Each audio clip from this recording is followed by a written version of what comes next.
오늘 이 시간 우리에게 주시는 하나님의 말씀은 마태복음 25장 1절에서 13절까지의 말씀입니다. 저 여러분이 한 절씩 교독하시고 마지막 절 13절은 함께 합독하도록 하겠습니다.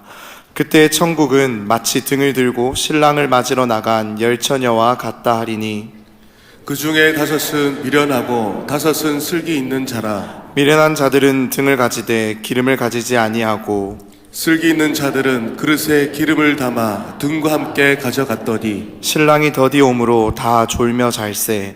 밤중에 소리가 나되 보라 신랑이로다 맞으러 나오라 하매 이에 그 처녀들이 다 일어나 등을 준비할세. 미련한 자들이 슬기 있는 자들에게 이르되 우리 등불이 꺼져가니 너희 기름을 좀 나눠달라 하거늘 슬기 있는 자들이 대답하여 이르되 우리와 너희가 쓰기에 다 부족할까 하노니 차라리 파는 자들에게 가서 너희 쓸 것을 사라 하니 그들이 사러 간 사이에 신랑이 오므로 준비하였던 자들은 함께 혼인잔치에 들어가고 문은 닫힌지라. 그 후에 남은 처녀들이 와서 이르되 주여 주여 우리에게 열어주소서.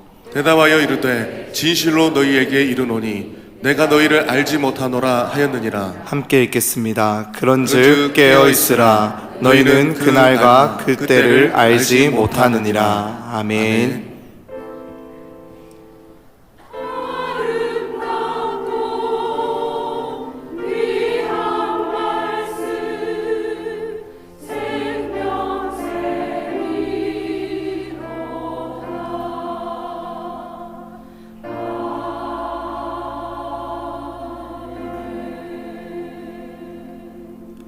할렐루야. 3일 저녁에도 참 잘 나오셨습니다. 날씨가 많이 추운데요. 네, 오늘도 우리의 그 추위를 이겨낼 그 하나님의 따뜻한 은혜로 충만히 체험받고 돌아가는 이 저녁 되기를 간절히 소망합니다. 서로를 바라보시며 이렇게 한번 인사할까요? 감기 조심하세요. 인사합시다.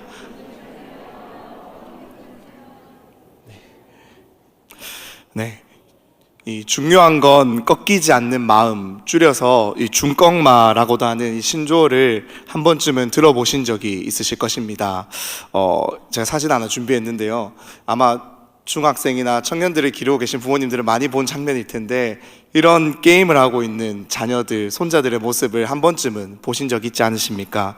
리그 오브 레전드, 줄여서 이 롤이라고 하는 게임입니다. 이 게임의 인기가 얼마나 많냐면요. 이 게임 월드컵이 열리는데 작년에 이제 저희 우리나라에서 열렸는데 이 관중이 2만 명이나 모여서 이제 게임을 실황으로 보고 중계를 보았다라고 합니다. 그리고 이제는 이 게임이 e스포츠로서 당당하게 아시안 게임의 정식 종목으로 채택이 됐는데요. 그래서 첫 대회에서 우리나라 선수들이 금메달을 따기도 하였습니다. 그래서 군면제를 받고 이분들이 게임을 열심히 하니까 우리 자녀들이 이제 더더욱 이제 꿈이 프로게이머에 가까워지고 있는데요. 네, 이런 어마무시한 인기의 이 게임의 프로게임 선수인 이 김혁규라는 선수가 있는데 그 선수가 한 인터뷰의 기사를 통해서 이 중꺾마라는 말이 조금씩 유행이 되기 시작했습니다. 그러다가 이 2022년 연말에 카타르에서 월드컵이 열렸잖아요. 그때 이제 우리나라가 극적으로 16강을 진출하게 되면서 이 중꺾마의 정신이 온 국민에게 각인되는 그러한 일이 있었습니다. 이 뜻을 조금 더 살펴보면은 어떠한 상황과 환경이 펼쳐진다라고 하더라도 마음이 꺾이지 않으면, 그 의지가 꺾이지 않으면, 우리 속담에도 그런 속담이 있지 않습니까? 호랑이 굴에 잡혀가도 정신만 차리면 산다라는 그 속담처럼 그렇게 헤쳐나갈 수 있다라는 의지를 담고 있는 말입니다. 그래서 이 팍팍한 세상을 살아가는 많은 사람들이 서로를 향한 응원의 말로, 격려의 말로, 희망의 말로 우리 꺾이지 맙시다, 우리 이겨냅시다라는 응원의 말로 이 말을 많이 사용했습니다. 하지만 우리가 살아가는 일상을 한번 찬찬히 들여다보면은 어떠합니까? 우리는 매일같이 이 파이팅을 외칩니다. 서로를 향해서도 외치고 자기 자신을 향해서도 출근하기 전에 외칩니다. 하지만 사실 파이팅하기란 참으로 쉽지가 않습니다. 힘내세요 라고 서로를 바라보며 격려하는 이 말은 분명히 격려이고 응원이고 그렇게 힘내라는 것이 맞지만 바라만 보고 있어도 도무지 힘이 나지 않는 이 세상 속에서, 내가 처한 현실 속에서 때로는 이 힘내라는 말이 너무나도 공허하게 들릴 때가 많다라는 것입니다. 그래서였을까요? 이렇게 우리 사회에서 급속도로 유행하던 이 중꺾마라는 이 말이 곧 이렇게 바뀌게 됩니다. 그것은 바로 제가 오늘 설교 제목으로 잡았던 것처럼 중요한 것은 꺾여도 그냥 하는 마음이라는 것입니다. 이 말은 이 연예인 박명수 씨를 아실 텐데, 이 박명수 씨가 유튜브 채널에서 촬영을 하고 있는데 독도로 촬영을 갔다라고 합니다. 그런데 날씨도 너무 덥고 상황도 어렵고 환경도 어려우니까 이 힘이 지쳐가고 있을 때 제작진들이 힘내라는 말로 중꺾마라고 외쳤는데, 이 박명수 씨가 중요한 건 꺾이지 않아도 그냥 하는 마음이야 라고 받아치면서 유래가 되었는데요. 이게 어떠한 뜻이죠? 그러니까 즉 촬영의 환경이 어렵고 상황이 힘들다 할지라도 본인이 힘을 내지 않고 그대로 처져 있으면 많은 스태프들이 고생을 하지 않습니까? 그러니까 덥고 힘들어도 상황 때문에 내가 의지가 꺾이더라도 그냥 이겨내 보겠다라는 말로 이것을 사용하게 된 것입니다. 그런데 이 말이 이제 지난해 청룡영화제에서 이 전여빈이라는 배우가 여우조연상을 받으면서 수상소감으로 한 번 더 인용을 하면서 많은 사람들의 마음을 위로하고 있습니다. 제가 한번 그 수상소감을 잠깐 읽어드릴 텐데요. 잠깐 읽어드리겠습니다. 혹시 누군가가 자신의 길을 망설이고 있고 믿지 못하고 있다면 믿어도 된다고 너무 응원해주고 싶어요. 중꺾으마. 중요한 건 꺾여도 그냥 하는 마음. 얼마든지 꺾여도 괜찮다는 마음 하나 있으면 그 마음이 믿음이 되어서 실체가 없는 것이 실체가 될 수 있도록 엔진이 되어줄 거라고 응원하고 싶습니다. 이렇게 수상소감을 남겼는데 많은 사람들이 참 공감을 했습니다. 이 여배우가 이 자리에 올라올 때까지, 이 여우조연상을 받는 이 순간까지 얼마나 많이 꺾임의 순간이 있었겠습니까? 그러한 꺾임의 순간들을 이겨내고 견뎌내고 결국에는 이 자리에 서서 이러한 말을 하면서 사람들을 위로할 때 참 많이 위로를 받아서 이 말이 또다시 많은 사람들에게 회자되고 있습니다. 그러면서 제가 이러한 것들을 쭉 살펴보면서 이것이 오늘이라는, 이 매일이라는 일상을 믿음으로 살아내는 우리 그리스도인들에게도 참 중요하겠다라는 생각을 해보게 되었습니다. 우리가 사실 모든 일을 마음먹은 대로, 파이팅하는 대로, 내가 생각하고 계획하는 대로, 말하는 대로 다 이루어진다라면 사실 얼마나 좋겠습니까? 하지만 우리에게는 그럴 만한 힘이 없고 능력이 없고 실력도 없고 지혜도 없습니다. 그러니 반복되는 이 무너짐 앞에서, 좌절 속에서 우리는 오늘 또 마음먹은 대로, 결심한 대로, 결단한 대로, 기도한 대로 살아내지 못했다라는 그 좌절감 때문에, 그러한 좌절감이 또다시 우리를 무기력하게 만들어서 내가 살아가야 하는 삶, 우리가 살아내야 하는 삶을 주저하게 만들고 있지는 않습니까? 주일 예배를 드리고 말씀을 듣고 기도를 하고 결단을 하고 새롭게 한 주를 우리가 시작하려고 이 예배당 문을 나서지만 어떻습니까? 주차장을 나서는 그 순간부터 또다시 무너지는 내 모습을 보게 되면서 이번 주도 틀렸다고, 이미 이번 주도 다 버렸다고, 다음 주 다시 결단하고 다시 결심해서 새롭게 시작해야지, 이미 실패한 이 한 주는 어쩔 수 없어, 내가 되돌릴 수 없어 라고 말하면서 이렇게 꺾여 있지는 않으십니까? 바로 이 지점에서 늘 믿음으로 우리의 일상을 살아내야 하는, 그러한 꺾임을 반복해내야 되는 그 일상 속에서 이 중꺾음아의 정신을 기억하는 것이 너무나도 필요하겠다라는 생각을 해보게 되었습니다. 왜 그럴까요? 빌립보서 1장 6절의 말씀을 제가 읽어드리겠습니다. 너희 안에서 착한 일을 시작하신 이가 그리스도 예수의 날까지 이루실 줄을 우리는 확신하노라. 아멘. 사랑하는 여러분, 우리의 삶은 우리의 힘과 노력만으로 결코 세워지는 것이 아닙니다. 우리가 매일 마주하는 일상 속에서 믿음으로 살아간다라는 것은, 그 일상 속에서 예수를 따라가는 삶은 결코 우리의 힘과 노력만으로는 불가능합니다. 우리는 늘 꺾일 수밖에 없고, 꺾이지 않으려고 아무리 애를 쓴다라고 하더라도 그것이 사실은 불가능하다라는 것을 너무나도 잘 알고 있습니다. 그렇기에 우리는 먼저 꺾일 수밖에 없는 그러한 연약한 우리 자신을 인정해야 합니다. 하지만 동시에 우리는 꺾이지 않으시는, 우리를 위해 포기하지 않으시는, 쉬지 않으시는 우리 하나님을 기억해야 합니다. 그리고 그 하나님을 기억하고 그 하나님을 의지함으로 우리에게 주어지는 매일의 일상을, 내게 허락된 이 오늘이라는 시간을 주님의 뜻대로 빚어가야 할 줄로 믿습니다. 오늘 이 시간 그렇게 우리를 빚어갈 주님을 따라 그렇게 살아갈 우리의 일상의 중요함을 주신 말씀을 통해 함께 살펴보기를 소망합니다. 오늘 함께 읽은 본문 마태복음 25장 1절에서 13절의 내용을 이해하기 위해서는 이 유대인들의 결혼 풍습에 대해서 우리가 먼저 살펴볼 필요가 있습니다. 유대인들의 풍습 속에서 이 결혼식은 저녁 늦은 시간에 시작되는 것이 통상적이었습니다. 그리고 결혼식은 온 동네의 잔치로 여겨졌습니다. 그래서 온 마을 사람들이 이 결혼식에 참여하는 것이 너무나도 당연했고, 함께 결혼식을 준비해 나간다라고 해도 과언이 아니었습니다. 그렇게 이러한 마을 잔치인 결혼식에 초대받지 못하는 것은 굉장히 불명예스러운 일로 여겨졌습니다. 이렇게 온 동네의 잔치로 결혼식이 준비되고 결혼식이 시작되면요, 가장 먼저 진행되는 순서가 바로 신랑이 자신의 집에서 출발해서 이 신부의 집으로 가서 신부를 데리고 돌아오는 것이었습니다.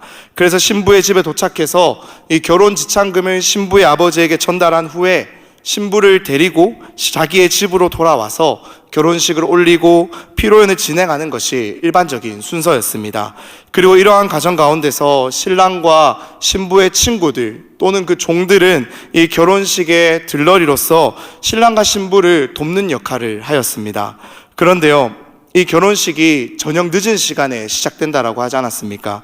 그렇기 때문에 이 신랑이 이 신부의 집으로 올 때 그 길을 밝혀주고 신랑을 맞이하며 환영해주기 위해서는 우리가 가지고 있는 이 개역개정에서는 등이라고 번역되어 있지만 사실은 횃불에 가까운 이 불을 밝혀서 기다리는 것이 통상적인 결혼식의 모습이었습니다.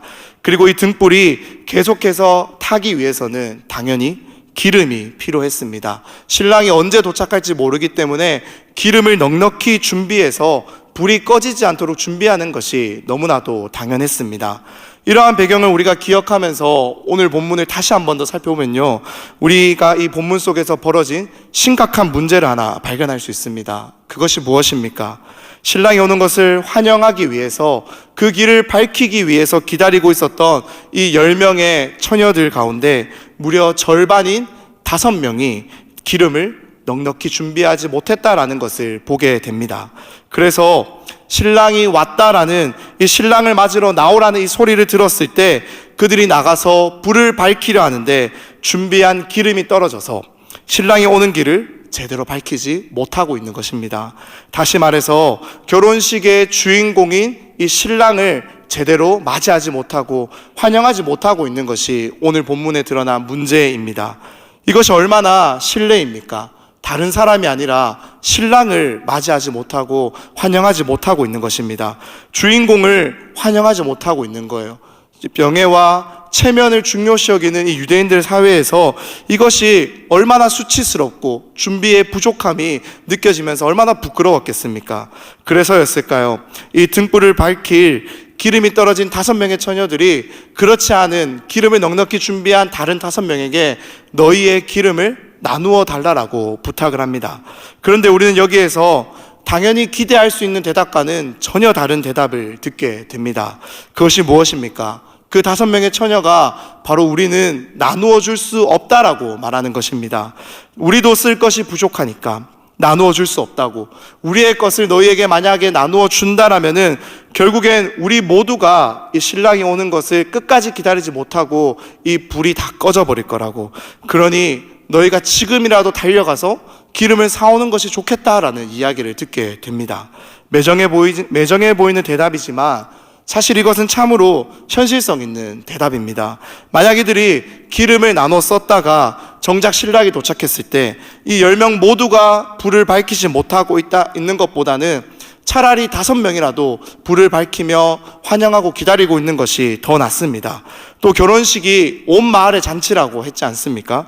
그러니 결혼식이 있는 날에는 이 늦은 시간까지 기름을 살 수가 있었습니다. 그러니 차라리 뛰어가서 급하게 사오는 것이 어쩌면 더 나아 보이는 선택처럼 보입니다. 그래서 이 기름이 모자랐던 처녀들이 급하게 달려가서 기름을 사옵니다. 하지만 그렇게 달려가서 기름을 사왔지만은 이 이야기가 어떻게 마무리가 되고 있습니까? 10절의 말씀 우리 같이 한번 읽어보겠습니다. 10절입니다. 그들이 살아간 사이에 신랑이 오므로 준비하였던 자들은 함께 혼인잔치에 들어가고 문은 닫힌지라. 그들이 달려가서 기름을 사서 돌아왔을 때 이미 신랑은 도착했고 결혼식의 문은 닫혀버렸습니다. 급하게 달려와서 이 기름을 준비해 왔지만 신랑을 맞이하고 환영할 수도 없었으며 무엇보다도 이 결혼식에 들어갈 수도 없었고 그들이 사온 기름은 아무런 쓸모가 없는 것이 되어버렸습니다. 그리고 가장 마음 아픈 것은 바로 신랑의 대답이었습니다. 오랜 시간 신랑을 오기만이 기다린 사람들이었는데 그들이 사실 기다리지 않은 것이 아니지 않습니까? 그저 이 신랑이 올 것을 다 알고 기다리고 있었지만 마지막 순간에 기름이 조금 부족했을 뿐입니다. 하지만 그러한 그들을 향해 신랑은 이렇게 대답합니다. 우리 11절과 12절 두 절의 말씀도 같이 한번 읽어보겠습니다. 그 후에 남은 처녀들이 와서 이르되 주여 주여 우리에게 열어주소서. 대답하여 이르되 진실로 너희에게 이르노니 내가 너희를 알지 못하노라 하였느니라. 아멘. 신랑의 이러한 대답이 참 야속해 보이기도 합니다. 이렇게까지 야속하게 말할 필요가 있었을까요? 이미 결혼식에 온 많은 사람들은 이 5명의 처녀가 준비가 부족했다라는 것을 다 보았을 것입니다. 그리고 이미 그들은 그들의 부족한 준비 때문에 수치를 당하고 부끄러움을 당했을 것입니다. 그래도 그렇게라도 기다렸던 이들이니까 그렇게 뒤늦게라도 기름을 사왔다라면 문을 열어주고 다시 들어와서 이제는 부족함 없이 신랑과 신부를 잘 섬기고 들러리로서의 역할을 잘 감당하라라고 하면 되지 않는 것일까요? 하지만 오늘 본문에 등장하는 신랑은 그 기회조차 주지 않습니다. 오늘 본문을 시작할 때 예수님께서 이 비유를 들려주시면서 그 이유가 무엇이라고 말씀하셨습니까?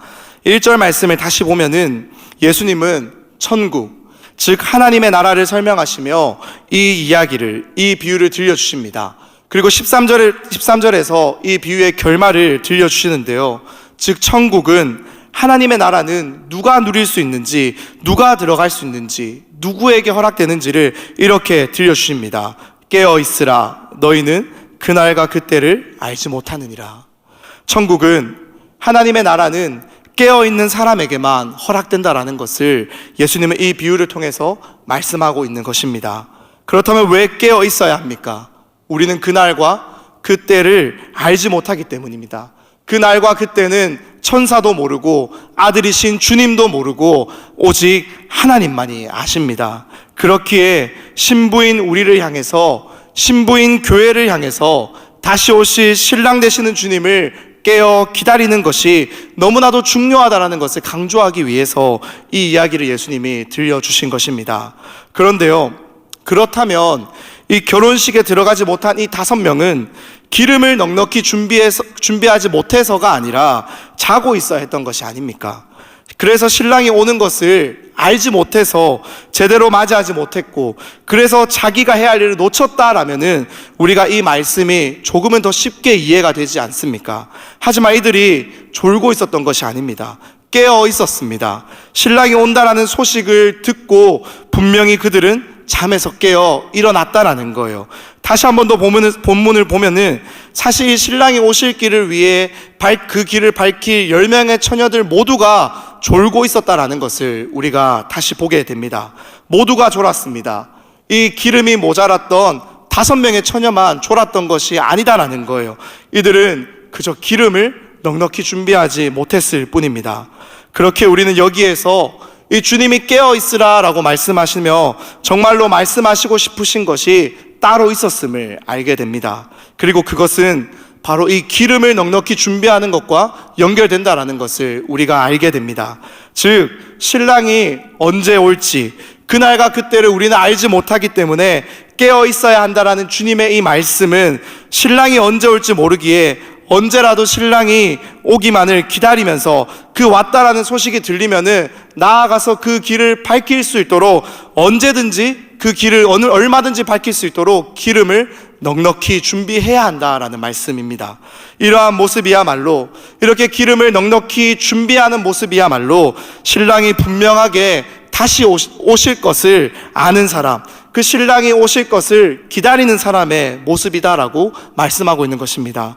또한 동시에 본문은 이렇게 미리 기름을 넉넉히 준비한 5명을 향해서 슬기롭다라고 이야기합니다. 반면에 그렇지 못한 5명을 향해서는 미련하다라고 이야기를 합니다. 즉 신랑이 언제 올지 알 수 없지만 언제든 오실 때를 위해서 기름을 넉넉히 준비한 그 5명의 처녀들은 슬기로운 처녀들이지만 그렇지 못한, 기름을 넉넉히 준비하지 못한 처녀들은 미련한 자들이다라는 거예요. 그런데요, 이미 주님은 앞서서 이 슬기로운 자들과 미련한 자들에 대해서 이렇게 말씀하신 적이 있습니다. 우리 함께 말씀을 통해서 확인하길 원하는데요, 마태복음 7장 24절에서 27절까지의 말씀, 저와 여러분이 한 절씩 교독하도록 하겠습니다. 그러므로 누구든지 나의 이 말을 듣고 행하는 자는 그 집을 반석 위에 지은 지혜로운 사람 같으리니 비가 내리고 창수가 나고 바람이 불어 그 집에 부딪히되 무너지지 아니하나니 이는 주추를 반석 위에 놓을 까닭이요 나의 이 말을 듣고 행하지 아니하는 자는 그 집을 모래 위에 지은 어리석은 사람 같으리니 비가 내리고 창수가 나고 바람이 불어 그 집에 부딪힘에 무너져 그 무너짐이 심하니라. 아멘. 이것을 한번 정리해 보면은요, 주님은 이 25장의 비유를 통해서 깨어 있을 것을 강조하십니다. 깨어 있는 것은 기름을 넉넉히 준비하는 것으로, 이렇게 기름을 넉넉히 준비하는 것은 슬기로운 사람이며, 이 사람은 주님의 말씀을 듣고 행하여서 반석 위에 집을 지은 사람입니다.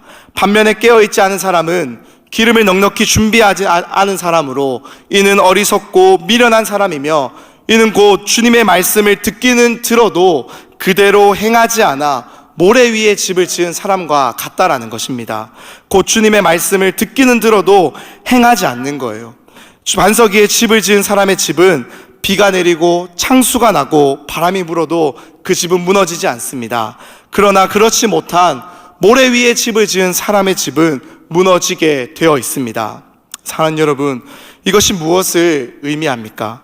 준비하지 않은 사람, 깨어있지 않은 사람, 그러한 사람은 바로 주의 말씀을 듣기는 들어도 행하지 않는다라는 것입니다. 즉 주님이 언제 오실지, 신랑이 언제 오실지 알 수는 없지만 분명히 온다고, 분명히 주님은 온다라고 말씀하셨는데 그것을 들었음에도 불구하고 들어도 준비하지 않은 사람, 주의 말씀에 순종하지 않는 악하고 미련하고 게으른 종이 바로 이러한 사람이다라는 거예요. 실상 그러한 사람은 주님이, 이 신랑이 다시 오실 것을 기다리지 않는 것과도 같다라고 말씀하십니다. 그러한 게으른 종이, 악한 종이, 미련한 종이 마주하는 결과가 무엇입니까? 마태복음 24장 48절에서 51절의 말씀도 우리 같이 한번 읽어보겠습니다. 만일 그 악한 종이 마음에 생각하기를 주인이 더디 오리라 하여 동료들을 때리며 술 친구들과 더불어 먹고 마시게 되면 생각하지 않은 날 알지 못하는 시각에 그 종의 주인이 이르러 엄히 때리고 외식하는 자가 받는 벌에 처하리니 거기서 슬피 울며 이를 갈리라. 아멘. 그가 행한 행동에 대해 마땅한 대가를 치르게 될 것이다 라고 우리 주님은 말씀하십니다. 바깥 어두운 곳에 쫓겨나 슬피 울며 이를 갈게 됩니다. 혼인잔치에 참여하지 못하게 됩니다. 아무리 주여 주여라고 외쳐도 그 문을 열어달라고, 우리를 들어가게 해달라고 해도, 우리도 함께 해달라고 문을 두드려도, 외쳐도 돌아오는 주님의 대답은 이러하다라는 거예요. 나더러 주여 주여 하는 자마다 다 천국에 들어갈 것이 아니요 다만 하늘에 계신 내 아버지의 뜻대로 행하는 자라야 들어가리라. 아멘. 사랑하는 여러분, 그렇기에 깨어있는 것은, 그래서 이 기름을 넉넉히 준비한다라는 것은 우리에게 주어진 매일의 일상 가운데서 주여 주여 외치기만 하고 주의 말씀을 듣기만 하는 것에서 멈추는 인생이 아니라 주의 이름을 부르고 주의 말씀을 듣고 주님의 그 말씀대로 순종하여 행하는 사람, 바로 그러한 사람을 의미하는 것입니다. 즉 우리의 모든 일상이 오늘 지금 이 시간 당장 주님이 오셔도 그 주님이 보시기에 이상하지 않을, 어색하지 않을 그러한 삶을 살아가야 한다라는 거예요. 오늘 주님이 오셔서 지금 우리의 모습을 당장 들여다보신다라고 해도 우리의 일상이 주님이 말씀하신 대로 살아가고 있어야 한다라는 것입니다. 주님이 오신다라는 그 소리가 들릴 때 그제서야 부랴부랴 주님의 말씀대로 우리의 일상을 살아내는 것은 이미 늦었다라는 거예요. 그제야 부랴부랴 주의 말씀대로 준비하는 사람의 모습을 주님은 모른다라고, 나는 너를 도무지 모른다라고 말씀하십니다. 사랑하는 여러분, 주님의 이 말씀이 참으로 무섭지 않으십니까? 앞서 설교를 시작하며 나눴던 것처럼 사실 우리에게 주어진 매일의 이 일상을 믿음으로 살아갈 실력이 없습니다. 거룩히 살아갈 힘과 능력은 내게 없습니다. 그래서 우리는 매일같이 주저앉습니다. 때로는 어떻게 매일 그렇게 거룩하게 살아가는 것이 가능하겠냐라며, 그렇지 못한 우리의 삶을 바라보면서 때로는 합리화하기도 합니다. 남들도 다 그렇게 하는데 나는 그래도 그것보다는 괜찮지 않냐라고, 그 정도까지는 아니지 않냐라고, 그러니 이 정도의 나의 연약함도, 나의 실수도, 나의 무너짐도, 좌절도 주님은 이해하지 않겠냐라고 하면서 그럴싸한 이유를 만들어 우리는 내 자신을 합리화할 때가 참 많습니다.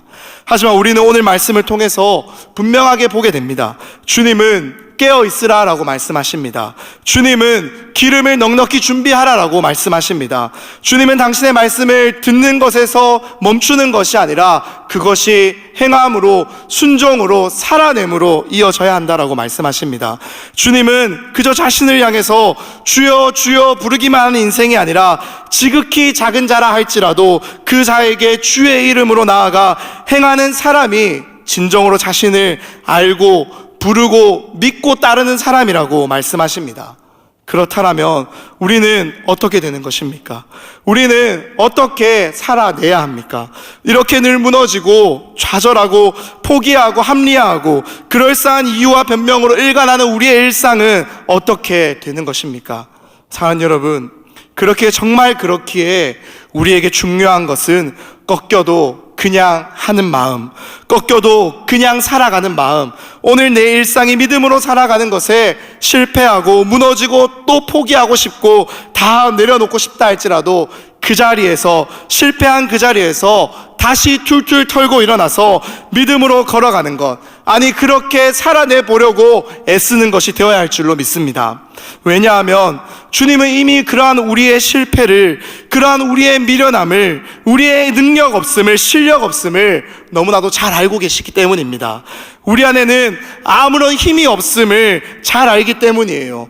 그래서 그러한 우리를 위해서 주님은 날마다 쉬지 않고 당신의 열심으로 우리를 향한 당신의 놀라운 구원의 계획을 오늘도 이루어가고 계십니다. 예레미야가 3장 22절과 23절의 말씀입니다. 여호와의 인자와 긍휼하심이 무궁하심으로 우리가 진멸되지 아니함이니이다. 이것들이 아침마다 새로우니 주의 성실하심이 크시도소이다. 아멘. 사랑하는 여러분, 사람이 사람을 믿어주어도 그 믿음 때문에 사람은 힘을 냅니다. 그 믿음 때문에 사람은 다시 일어납니다. 다시 해볼 마음을 먹습니다. 포기하고 싶은 그 순간, 좌절하고 싶은 순간, 무너지고 싶은 그 순간에도 믿어주는 사람, 자기를 응원해주는 그 사람 때문에라도 다시 힘을 내고 일어선다라는 거예요. 사람이 사람을 믿어주어도 그 믿음이 사람을 변화시켜 나간다라는 것을 우리는 참 많이 들어보았습니다. 그렇다면 사람의 이러한 유한한 믿음과는 비교할 수 없는 무한하신 믿음으로, 그 사랑으로 우리를 믿어주시고 우리를 기다려주시고 무엇보다 우리를 사랑하셔서 자기의 아들까지도 아끼지 않고 기꺼이 내어주신 그 하나님의 열심 앞에 놓여있는 인생, 그 하나님의 열심에 붙들려 있는 우리의 인생, 그러한 우리의 일상은 어떻게 될까요? 그 주님만을 따라갈 때, 그 주님을 믿으며 의지하며 나아갈 때 그 주님이 이루실 우리의 삶은 결국에 완전하게 될 줄로 믿습니다. 이러한 주님의 은혜를 어쩌면 가장 극적으로 경험한 성경의 인물을 한 명 꼽으라면 베드로를 꼽을 수 있을 것입니다. 갈릴리 호숫가에서 물고기를 낚고 있고 그 그물을 정리하고 있을 때 주님은 찾아오셔서 베드로를 부릅니다. 그때 베드로는 배와 그물과 가족을 버려두고 주님을 따라갔습니다. 주는 살아계신 하나님의 아들이요 그리스도라고 고백했던 자가 바로 베드로였습니다. 모두 주님을 버린다라고, 모두가 주님을 배신한다 할지라도 자신은 끝까지 주님을 따르겠다라고 큰 소리로 외치며 당당하게 고백했던 것이 바로 베드로였습니다. 하지만 그 베드로는 예수님이 말씀하신 대로 새벽 미명 닭이 3번 울기 전에 주님을 모른다라고, 나는 모른다라고, 나는 저자를 도무지 알지 못한다라고 3번이나 부인하였습니다. 그토록 믿는다고 고백했던 그 주님을 부인했다라는 그 좌절감과 허탈함과 자기 자신에 대한 무기력함과 실망감 때문에 그러한 마음을 가지고 고향으로 돌아와 물고기를 잡고 있던 베드로 앞으로 우리 부활하신 주님이 다시 찾아오십니다. 그리고 이렇게 말씀하세요. 요한의 아들 시몬아, 내가 이 사람들보다 나를 더 사랑하느냐? 요한의 아들 시몬아, 내가 나를 사랑하느냐? 요한의 아들 시몬아, 내가 나를 사랑하느냐? 베드로는 아무런 대답을 할 수가 없었습니다.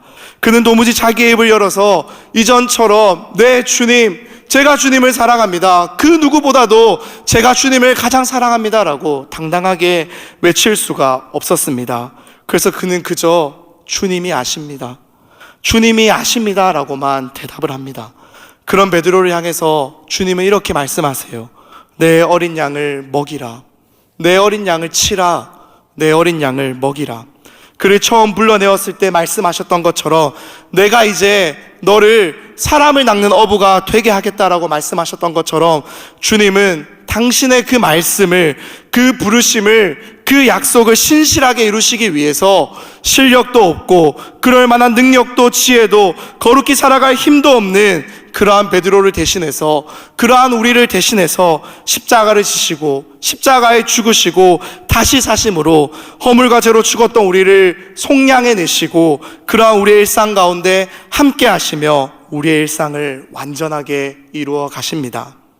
주님이 이루십니다. 주님이 일하십니다. 아니, 이미 모든 것을 이루신 완성하신 주님은 그러한 당신을 바라보라 우리에게 말씀하십니다. 그러니 우리의 일상을 준비토록 하는 힘은 우리에게 있는 것이 아닙니다. 내 힘만으로 하는 것이 아닙니다. 날마다 주님이 깨어있어라 준비하라 말씀하시는 그 일상은, 그 말씀은 날마다 깨어서 믿음의 눈들어 주를 바라보라라고 하는, 믿음의 눈들어 주를 바라보는 우리의 일상이 되어야 할 줄로 믿습니다. 그래서 내가 오늘도 관심 있어 하는 것, 내가 오늘도 붙잡고 있는 것, 내가 오늘도 이것 없으면 내 인생 의미 없다라고 무너질 것 같다고 생각하면서 놓지 못하고 있는 것, 그것 때문에 우리가 주님을 바라보고 있지 못한다면, 땅만 바라보며 좌절하고 있다라면 그러한 일상 속에서 중요한 건 다시 믿음의 눈을 들어 주님께로 믿음의 눈을 들고 귀를 열어 다시 그 자리에서 한 걸음 한 걸음 걸어가는 것일 줄로 믿습니다. 이제 말씀을 좀 마무리하기를 원합니다. 사랑하는 여러분, 그러니 그렇게 우리를 포기하지 않으시는 이 열정과 열심으로 결국에 우리를 이루실, 결국에 우리 안에 시작하신 이 착한 일을 끝내 완성하실 주님을 신뢰하며 살아가는 우리 모두의 일상 될 수 있기를 간절히 소망합니다. 그 주님의 손을 더욱더 붙잡으시며 하루하루 살아낼 수 있기를 소망합니다. 그래서 오늘도 우리는 여전히 실패 가운데 살아가지만, 오늘도 우리는 여전히 불완전함 속에서 살아가고 있지만, 오늘도 우리는 여전히 주님을 따라가기에 부족하지만, 그래서 좌절하고 포기하고 싶고 그만하고 싶고, 때로는 이렇게 살아가는 것이, 이렇게 날마다 무너지는 것이 무슨 의미가 있을까 의심되는 그 순간 가운데서도 중요한 것은 꺾여도 그냥 하는 마음이라는 것을, 중요한 것은 꺾여도 주님이 우리의 삶을 이루시기에 나는 오늘을 여전히 믿음으로 살아가며 애쓰는 그 분투가 날마다 우리의 삶을 기름이 넘치는 넉넉히 준비하는 일상으로 만들어 주실 줄 믿습니다. 이렇게 날마다 깨어있어, 날마다 깨어있는 우리의 일상 되기를 우리 주님의 이름으로 간절히 축원합니다. 잠시 기도하겠습니다. 하나님 아버지, 감사합니다. 오늘도 우리를 이 자리에 불러주시고 하나님을 믿는 믿음으로 살아가는 일상을 우리에게 허락하여 주시니 너무나도 감사합니다. 주님, 날마다 이 믿음으로 살아내고 날마다 이 믿음으로 살아가는 우리들 되게 하여 주시옵소서. 우리는 거룩히 살아갈 힘과 능력이 없어 날마다 내 일상이 어떠한 의미가 있을지, 어떠한 뜻이 있을지 좌절하고 포기할 때가 많지만, 주님, 그러할 때마다 주님만을 붙들고 의지하며 나아가는 우리의 일상이 되게 하여 주시옵소서. 그래서 날마다 주님 붙들고 믿음에 눈들어 우리의 일상을 완전히 이루실, 우리 안에 시작하신 그 착한 일을 결국에 이루어 가실 그 주님만을 바라보는 우리의 일상 될 수 있도록 주님 축복하여 주시옵소서. 예수님의 이름으로 기도드립니다. 아멘.